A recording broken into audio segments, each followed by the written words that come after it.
everyone, I'm Almaz. My topic today is going to be divorce rates in the U.S. Now, pretty much all of us have heard the saying that half of all marriages end in divorce. Well, that's actually not quite true. If we had said this back in the 1970s, it would have made sense because divorce rates were skyrocketing back then. But today, divorce rates are at the lowest they've been in the past 40 years, and it's continuing to go down.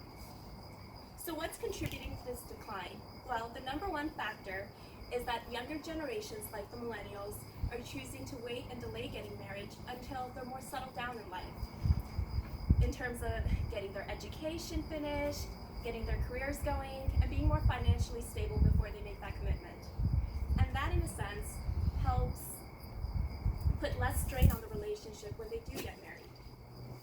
To give you an idea, the average age of a married couple back in the 1960s was about 20 to 22. Today, the average age is about 26 to 28. So people are definitely waiting longer to get married. And on top of that, younger couples are choosing to live together rather than get married at all. Well, some are choosing to do that. In terms of numbers, the CDC states that the divorce rate today is 2.9 for every 1,000 people. Now, if we look at the history of the U.S., we see that divorce rates have fluctuated throughout the years. The lowest divorce rates were back during the Great Depression, and then it slightly got higher during World War I and World War II. Then during the 1970s, there was a rapid increase, and it peaked in the 1980s, and it leveled off and started declining ever since.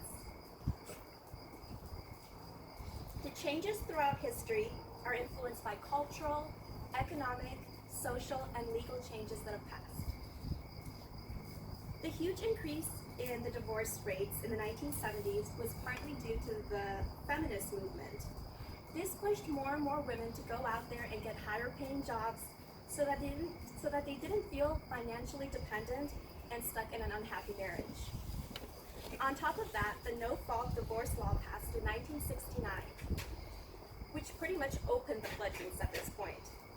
Up until this point, in order for a couple to get divorced, one spouse had to prove that the other spouse had done something extreme to violate the marriage. By extreme, I mean infidelity, domestic abuse, something pretty big deal. Saying that you're unhappy or just incompatible in your marriage was not a good enough reason to be granted a divorce. So once these laws changed, it explains why the divorce rates went up.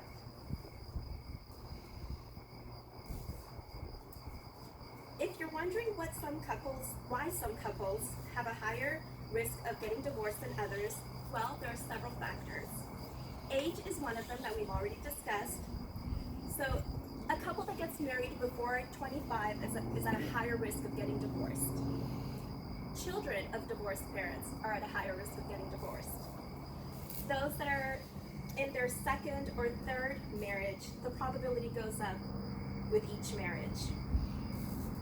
Of course, there's also other factors like infidelity, poor communication skills, poor conflict resolution skills, and low-income people are at a higher risk of getting divorced as well.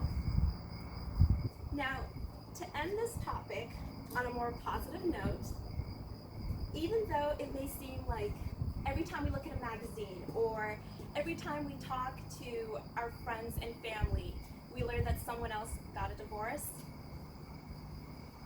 the truth is that the chances of staying married today are way better than they were back then. Thank you. Any questions, anyone? So what is the rate for divorce? Well, the CDC, so we're going off the CDC, and they call it the crude divorce rate. So what it is, they look at a population of 100 married people, and they base it, or 1,000 married people, and they base it off of that. So today they're saying that, looking at all the different states, they're saying it's 2.9 for every 1,000 people. That's how they calculate it.